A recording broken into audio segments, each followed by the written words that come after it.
And in the pandemic, we had a massive surge in the need for mental health services and support and counselling, and we responded.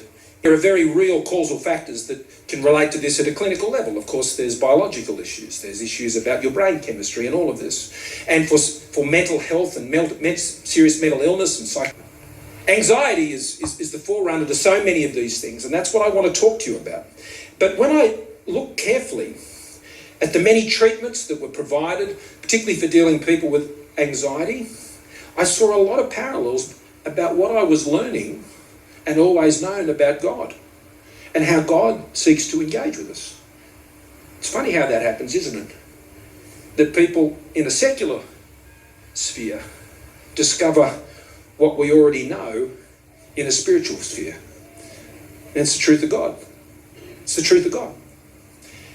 No matter what society, no matter how they might seek to deny it or even dismiss it, or the truth of God stands up and shines through, as we were singing. So, one of the most important things in all of these treatments for anxiety is, and those suffering, especially with mental illness, is people need to know they are seen, that they're acknowledged, that they're heard, that they're listened to, that they're understood, that they're not making it up, that they're not soft or weak, or if you go back into the sort of stigma that is attached to mental illness, people are taught to think like that. And they're broken and they're hurting and they're living a nightmare every single day. And one of the first things that the counsellors try to do as they walk into, whether it's Headspace or Head to Health centres that we establish or any of these, is to say, you matter. I see you. I see the pain that you're going through. I can hear you. I'm listening to you. I'm taking you seriously. I am acknowledging what's happening to you. You are at the centre of this conversation we're having. And that's how God sees you. That's how God understands anxiety. God knows that anxiety is part of the human condition. I joked before, and the previous service, and Matt's here. I know this. My physical body, if he and I go and play tennis, not only will it be humiliating, embarrassing for me, he might try and be kind to me as he was when we first met a few months ago. But I tell you what, I'm walking off that court, sore, hurt, aching for days. He would never know he played me. Because that's my natural human condition. Anxiety is the same, and God knows that. God knows what you're going through. God knows that it's part of who you are as a human being. How do I know that God knows that? Well, he spent 3 years here on earth with 12 very anxious guys. Every single day. They're anxious. I don't know if you've seen The Chosen. I have watched it, really enjoyed it. I'd encourage you to do it because it focuses a lot on the disciples and their humanity. And I know it's a creative interpretation of it, but it's a great watch because it shows their fallibility, their vulnerability, and how they were wrestling with all of this stuff going on. Jesus was there with them every day, understanding their anxieties. What does this mean? They'd leave their families behind.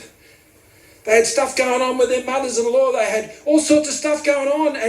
And Jesus was there walking with them every day, saying things to them that was just blowing their minds. I can imagine their anxiety. God was there with Abraham when he told his wife, I'm just taking Isaac up the hill.